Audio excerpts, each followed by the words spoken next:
Hey, this is H1. We're going to be running it back with another episode talking about chess knowledge, chess wisdom, and chess understanding again. Today, we'll be talking about something trivial, nothing that serious, lighthearted, and actually maybe a little bit wholesome. I found this article on chess.com. This is by Lola Robs. The article is called, if you want to read it yourself, The 10 Best Reasons to Lose at Chess.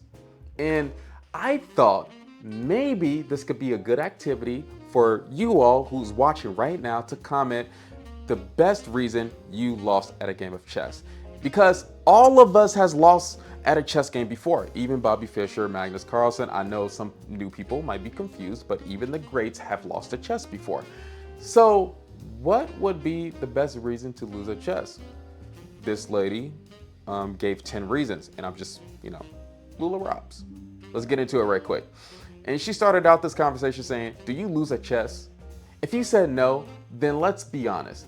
You're lying to me and to yourself and need to take a long, hard look in the mirror. Couldn't read for a second.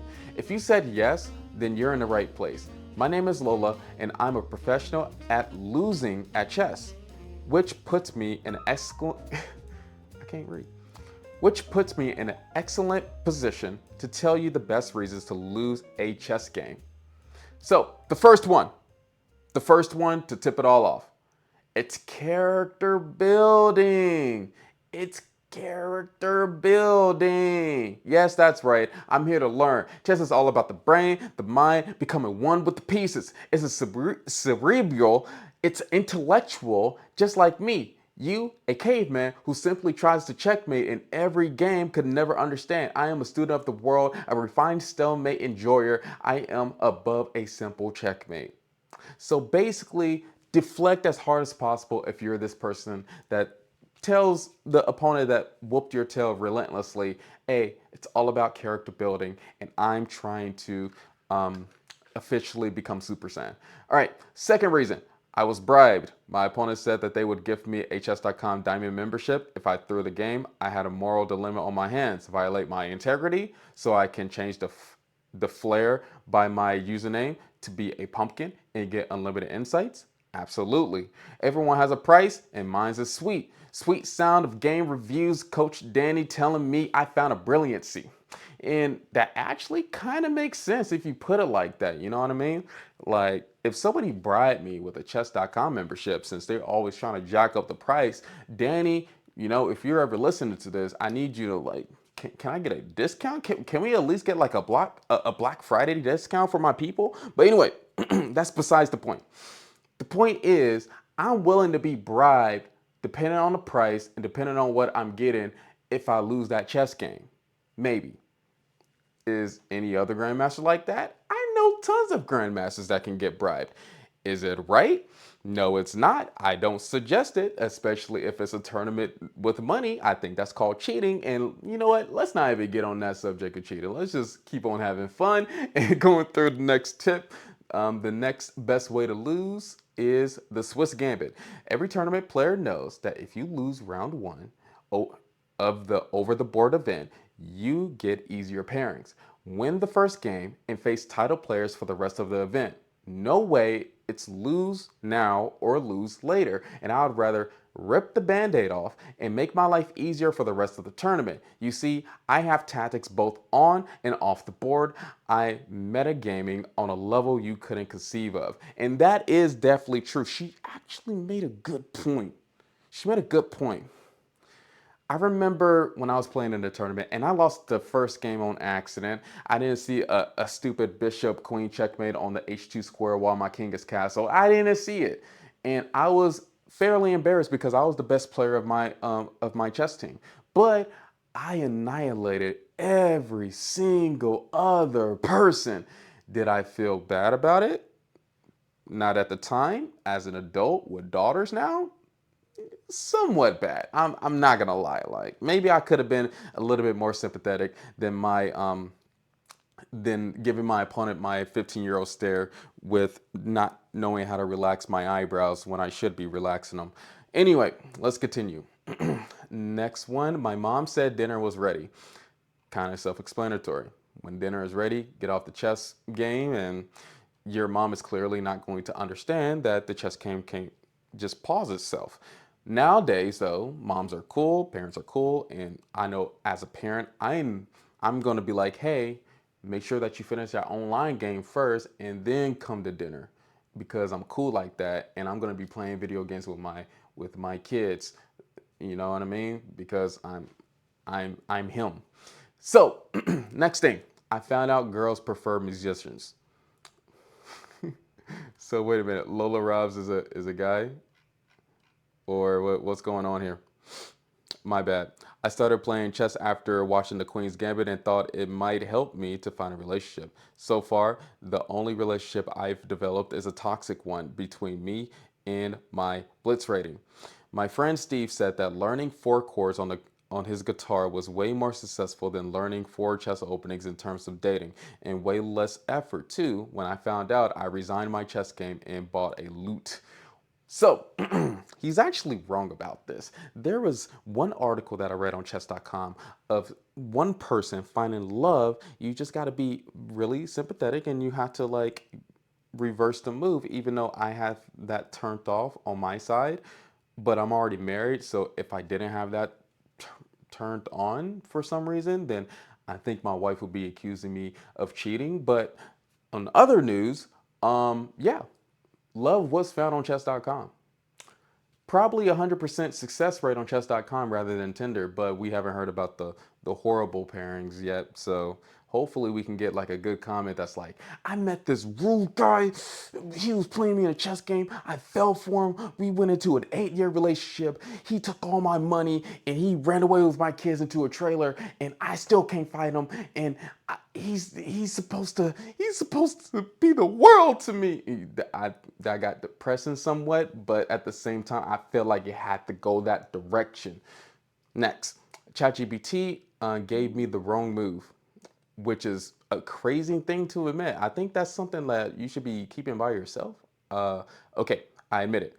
I was doing a social experiment. Oh, that's what you call it when it's all right. I was trying to see if ChatGPT could play chess yet, but it kept giving me weird instructions like queen to b3-5 and elephant to kb4. What could kb4 even mean? My elephant could only go to f4 and f5, which is weird notation that the ChatGPT is going through. Yeah, ChatGPT is still horrible at chess. We just gotta let it take a few more years to get updated. We need ChatGPT like 10.0 or something.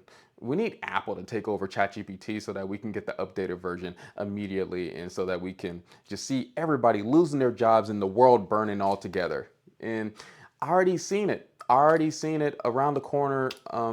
McDonald's. I usually just get a drink at McDonald's. I already know.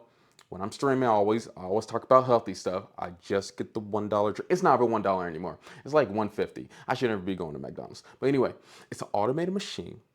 It understands me when I say a half tea.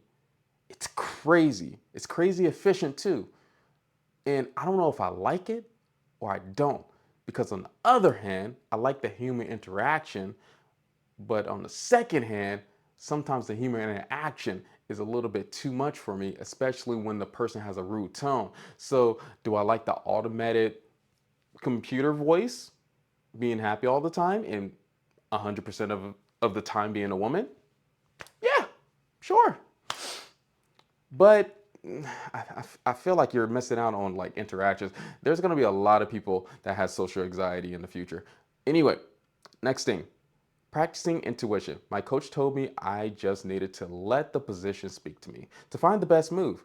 Well, my pawn spoke to me and said they wanted to be sacrificed. They said it was a way cooler fate than being tripled isolated pawns. If I had known that, I never would have tripled and isolated them in the first place. So why not just get rid of them? And I'm speaking in my own perspective here. I'm reading the article too, and this kind of makes sense because this can be a legitimate reason why you lose chess games. I'm practicing intuition. I'm practicing trying to be Magnus Carlsen. Like people always say you should get better at faster time control, that I should be moving as fast as possible with the time control that I'm playing. So why not just do a move, a pawn move, and sacrifice the pawns because I'm going to be ahead 5 seconds over my opponent and they're never going to see it coming. That reasoning, I just flipped it over y'all head. Y'all didn't even understand it. I realized winning will never be enough. Man, that hit the soul. That hit the heart. That hit the soul. And we got a beautiful picture of Danny Wrench with this young woman. Ever since my first checkmate, I've been chasing that same feeling of victory. But since then, I found the game review button and discovered that my wins are mired with blunders, mistakes, and inaccuracies. As a perfectionist, winning isn't good enough. I am chasing the perfect game. I hung a pawn? Well then, I may as well resign. Coach Denny will tell me I have lower than 100% accuracy, and if it's not perfect, then I don't want it at all. So, the conclusion of all this. The conclusion. Now I know what you're thinking. But Lula, some of these are totally unrealistic. A loot will never help your dating life. And this is true. I found out far too late that the musician trick only applies for guitar, drums, and bass players. But in terms of actual excuses for losing at chess, I don't think you'll find better. So here you are, a foolproof guide. Now go lose a chess game. And I'm glad that I can make this video. Shout out to them that wrote this article, Lula Roberts. I'm thinking they are a title player, what is that, Women's Candidates Master? I think that's what it is. Hopefully it is. Hopefully I'm right.